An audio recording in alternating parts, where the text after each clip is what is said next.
Halo semuanya, selamat pagi. Nama saya Ngelaben Santos Setiawan, NIM 0521811583. Hari ini saya akan menyampaikan pidato yang berjudul Sastra sebagai Antidot Memulihkan Empati di Era Isolasi Media Sosial.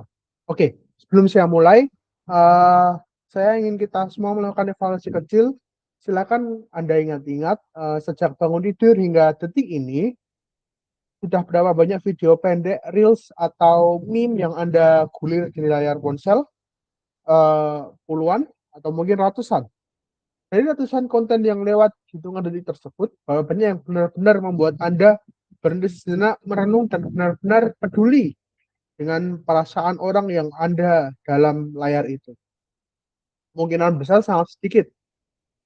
Kita menekan tombol like, ya, bukan karena kita berempati, tetapi karena itu adalah refleks mekanis dari ibu jari kita, yang dimana itu terhubung dengan ribuan akun, tetapi ironisnya kita tidak pernah merasa demikian terisolasi seperti sekarang. Hari ini saya berdiri di sini membicarakan sebuah paradoks modern tersebut, dan lebih penting lagi menawarkan sebuah penawar atau antidot sebuah antidot klasik yang mungkin sudah lama berdebu di rak kamar kita, ya, sastra, khususnya fiksi naratif. Oke,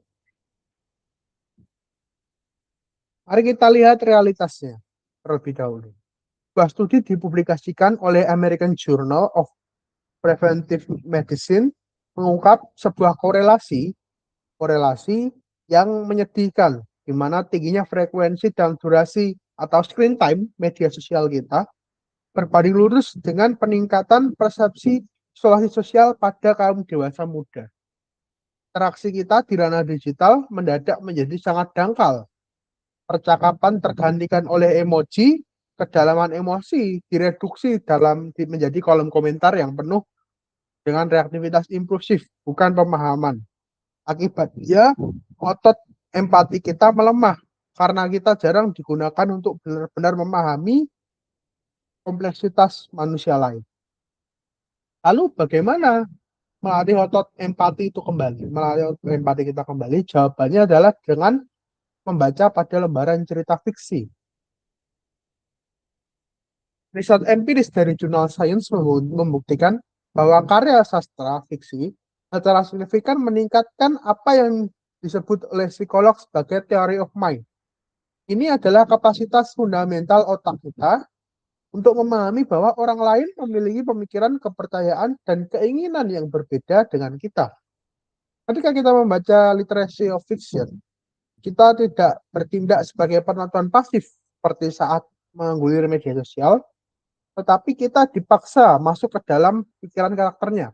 Mari kita ambil contoh dari sebuah literatur fiksi ilmiah epik yang berjudul Dune, yang dimana kita tahu dua filmnya sudah diadaptasi dengan aktor kenalnya Timothée Chalamet itu. Nah, Dune karya Frank Herbert ini, pada bab awal kita tidak hanya disajikan konflik politik House of Atreides, kita ditarik masuk ke dalam labirin pikiran Paul yang kita merasakan ketakutannya saat diuji oleh Ben Gesserit, dan kita dituntut untuk memahami kultural yang ia alami saat ia mencoba memahami Camp Fremen di padang pasir Arrakis yang kejam. Nah, melalui gejolak batin karakter fiksi itu, kita berlatih membedah dilema moral. Kita merasakan penderitaan dan motivasi orang di balik latar belakangnya yang jauh berbeda dari kita. Kita belajar untuk tidak cepat menghakimi, melainkan berusaha mengerti. Seperti yang diulas dalam Harvard Business Review, membaca fiksi bukanlah sekedar untuk eskapisme atau pelarian dari realitas.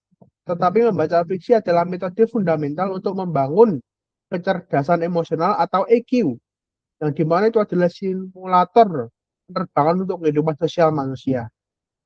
Di sanalah kita berlatih menghadapi tabrakan emosi tanpa benar-benar melukai siapapun di dunia nyata. Nah, jadi antidotnya adalah kita membaca fiksi, sastra fiksi. Nah, salah satu yang saya contohkan di sini adalah Dune, Di mana kita membaca Dune ini dari part 1, part 2, part 3 ya, dari novel Dune ini, novel fiksi ini adalah kita memahami penderitaan karakternya dan perjuangan karakternya. Di mana Dune ini yang awalnya dia adalah seorang bangsawan, lalu ayah keluarganya dikhianati, kemudian dia bersatu menjadi rakyat jelata, lalu kemudian dia melakukan sebuah pemberontakan atau revolusi gitu ya, revolusi. Jadi kita merasakan penderitaan dan juga perjuangan karakternya. Nah, contohnya seperti itu bisa melatih otot empati kita. Nah, yang dimana itu nanti akan menjadi EQ. Oke, sebagai kesimpulan, kita sedang berada di era di mana teknologi membuat dunia menjadi sangat bising, sangat laut sekali ya. Namun membuat kepekaan manusia menjadi sangat hening. Interaksi dangkal di media sosial. Nah, perlahan mengikis kemampuan kita untuk saling mengerti. Nah, jadi teknologi ini kan era yang sangat cepat ya. Jadi membuat kepekaan manusia menjadi hening ya. Sehingga melalui interaksi dangkal itu mengikis kemampuan kita untuk saling mengerti. Nah, sastra mengembalikan apa yang dicuri algoritma, ia mengembalikan kedalaman, ia melatih kembali menjadi manusia yang utuh, yang mampu melihat dunia melalui mata orang lain.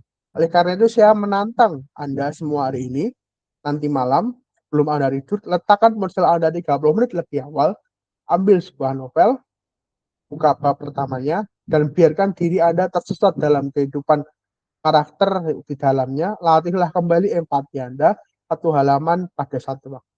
Terima kasih.